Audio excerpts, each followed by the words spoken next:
with new energy under our leadership of our Secretary Madam. This Director Conference is planned by Secretary Madam got long back, and due to the continuous our programs, we couldn't make it somewhere in the month of October or November due to our foundation day. Today is the day we are going to have these programs, and the program is planned in such a way that as per the direction of the Secretary Madam, let's start with the seed and end with the byproduct. So the session is basically split into 5 technical sessions. The first session is about the seed, and second session about the R&D pre-cocoon sector, and third is about R&D post-cocoon sector, byproduct, and last is most important, mainly for all the DOAs. So today there will be a report card on Silk Samagra 2, that where we were in 2021 and where we are presently in 2025, and how we are planning to move by 2030, then again the Viksit Bharat 2047. We are the second largest producer, largest consumer, the country is having 5 types of silk. The most important point here is that we are still in second position. So how to move to number 1 position? Central Silk Board is basically an R&D institution. So we are basically R&D partner in this silk sector. And whereas the state is the implementing partner. So without the support of the state, without the support of the stakeholders, we cannot go ahead. And again that every year we are having more than 450 plus scientists under the Central Silk Board. And there are scientists working in the different R&D, sericulture based R&D institute of the state government. New technologies are coming up, but the adoption of such technologies is always a question mark, because most of the states they are very comfortable with whatever the existing technology should be simply replicated or multiplied. But what from the R&D institution side we are expecting that considering the climate change, international market demand pattern, so we have to adopt the new technology. The major issue is basically to getting the workforce because of change of generations.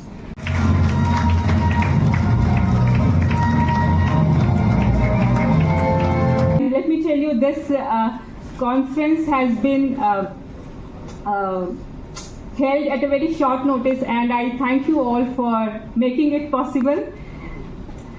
And Ministry attaches a lot of importance to this platform, such interaction, and this you can very well judge from the very presence of our Secretary Ma'am. In spite of her such a busy schedule, she has taken out the entire day to spend with all of us and see how we can take the silk sector forward from 42,000 metric ton of production as on date to 54,000 metric ton production in the year 2030. We have just released the performance report card of all the states, and when you will receive it and when you will peruse this, you will see that few of us has performed really well consistently, few of us have performed okay, and few of us are yet to catch up. As a Central Silk Board, as Mr. Shiv Kumar has told, that we are a research body, research and development things. So they make an equal effort to transfer the technology, they make an equal effort to transfer the funds to you. But the states who are proactive in scaling those technologies in their extension activities, they are the ones who are performing. They have mainstreamed the technologies, they have made their farmers adopt the improved silk seed worms and the host plant varieties. They have strengthened their chalky rearing centers and followed the disease control protocol seriously. In short, they have made all the best practices. They have done the extension, best practices, initiatives, innovations, and that's why they are there where they are. Posted in the sericulture departments, the state's funds are released in time so that the benefit of the scheme reaches the concerned stakeholders. You make farmers adopt the latest technologies, have the better monitoring and feedback mechanism, strengthen your cocoon markets, strengthen your testing, grading and certification infrastructure, and learn from each other's best practices and converge with other schemes like National Rural Livelihood Mission, the skilling initiatives of government of your state government schemes and the government of India schemes and the tribal development programs wherever it is applicable. So the purpose is just to, and purpose of today's platform is just to make you see what the states who are doing good, how they are doing it, so that you get to learn from each other and see what you can adapt in your state, and together we make our silk sector grow the way we want to take it. Thank you.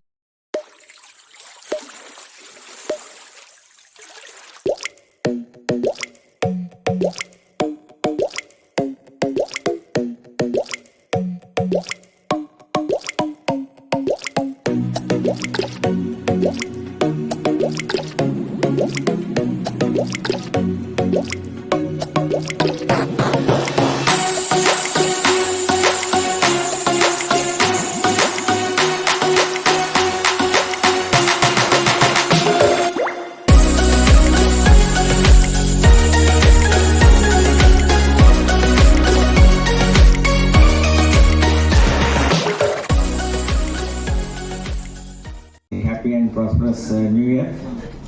At the outset, I would like to thank Ministry of Textiles, Government of India for having organized this Directors of Sericulture Practicing States seminar or conference in Karnataka. Thank you very much for that, madam. And you all know Karnataka is a pioneer in production of silk, and silk is not new to us. India was a part of silk route which dates back to second century BC. So silk, there is a great scope for development and improvement, and Karnataka has been in the forefront of the silk production. And as you all aware, the Karnataka contributes to nearly 45% of mulberry silk production in the country. And there are about 1,27,000 hectares of land under mulberry cultivation, and more than 1.48 lakh farmers are producing silk in Karnataka. I just recently joined the Department of Horticulture and Sericulture. Earlier to that, long back I was Commissioner Textiles. So I used to interact with Central Silk Board at the point of time for post-drilling activities many a times. Karnataka has been in the forefront of this silk production. More than silk production, it is empowering the rural mass. So I was inquiring with my team in the morning. If a person has got 1 hectare of land, they can take nearly 5 crops in a year, and they can earn as high as 10 lakhs rupees of revenue a year. It is a really good amount, and it is nearly half of my salary. So the 10 lakh is not a small amount. So there is a great opportunity for all of us, and all of us have to understand that bridging the gap between technology and farmers have to be done by the extension people like us, so that people will get empowered, especially rural mass, and also creates a lot of employment. 74,000 tons of crossbreed cocoons and around 19,000 tons of biovoltaic cocoons. So Karnataka is also a leading producer of biovoltaic cocoon, which is a very high quality silk. It is also encouraging silk railers. There are about 6,700 silk railers, and which has got provided employment to more than 15 lakh people. And with the support of Central Silk Board, we have been able to establish a good number of automatic silk reeling units. Out of 83 silk automatic silk units approved, 62 units have already started functioning. So it is a really good achievement, because the reeling process is very cumbersome. You have to boil, and lot of manual intervention is there. With automatic machines, it is very which creates a very hygienic working environment in reeling units. And silk, obviously, state has got more allocation. From 2019-20 to 25-26, the amount earmarked was around 417 crores to state of Karnataka, out of which we have used 399 crores, which is almost 95% of the total amount granted to us, and we will continue to. Thank thank you for coming out in good numbers in spite of a Saturday, Sunday, and the starting of the new year. So thank you all. We value your time, we value your effort, and we also appreciate that you have all come together, and it's a collective effort to keep India on a stronger wicket and also on the map of the Silk world. So congratulations to all of you who are all here, and I really look forward to the deliberations which will happen today. 2025 marked with many truths for me particularly while I was navigating and trying to learn and find my feet. I still continue to find my feet in the ministry each day. But vis-a-vis Silk, I can say it's like, I was just thinking, what should I speak? What is this conference about? This you will anyway experience through the 1.5 day. But the 5 big truths that, or experiences that shaped my learning and the way I perceive Silk and its positioning in the potential for the market also, and the way we perceive the Silk if you start looking at the disaggregated numbers. So when I started my learnings in the matter of the silk and the fabric, few things stand out. The first one being the visit to the Central Silk Board, where I started learning that how the processes are, what are the science behind it, what is the farmer engagement, how the farmers are really earning, and is there a movement towards the technology. So that itself is the first moment of truth, where you realize that after once you have interacted with the farmers, we received that space and our space on the post-cocoon, and that's not my moment of truth alone.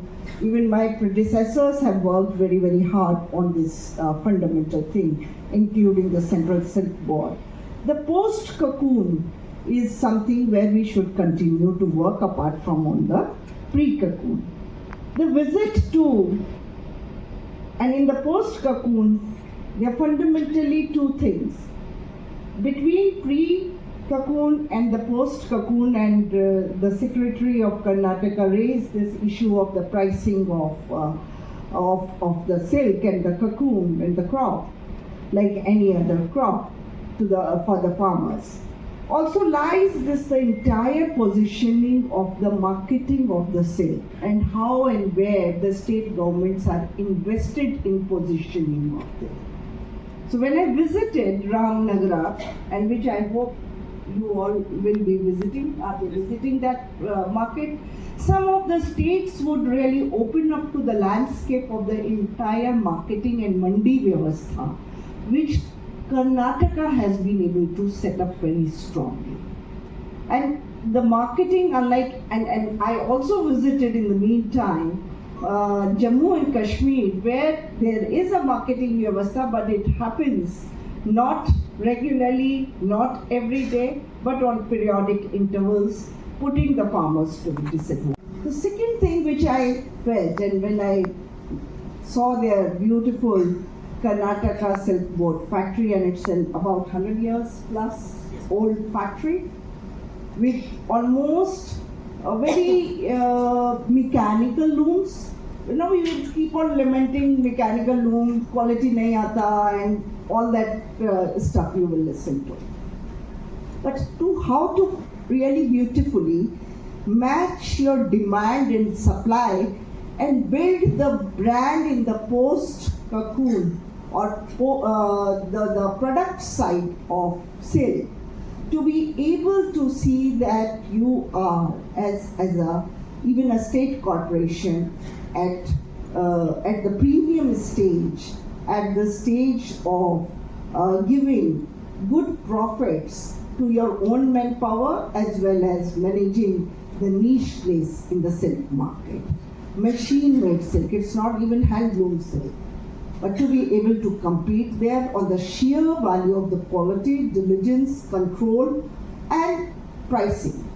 Fundamentally, I at one point of time jokingly said, when they said to me that this is like 300 saris a day and they get sold out within 2 hours of their production from the outlet therein, and a little bit of it goes around in other outlets of the city and Karnataka state. So I said, this is like iPhone, people really queue up to buy that sari, and then it just vanishes. So by the time I was out of the factory, everything of that day's produce was almost vanished. You will see the things that even though the machines are not so, that what kind of management control they have been able to put to gain the market position, to be able to build the brand, and to be able to garner the profits. So that's one learning which I felt is something which all the states could see and develop their own brands on that. The third moment of the truth was as a consumer. I went to Bharat Tex, and there was this Bharat Kosha machine they had put in, and I said, we all very curious, madam, it scans everything, it tells you what thing is what thing is what. So I said, fine, I also want to test. So I tested my blazer, said wool. I tested my sari, it said dash percentage polyester and dash percentage silk. So I told these people ki dekho, mera purana dukandar tha, he told me that it is silk and all, but it is not silk. Now I get to know how we get duped as a consumer. So to be able to build the market where silk is silk, and if it is not silk, then it is said that it is mixed silk.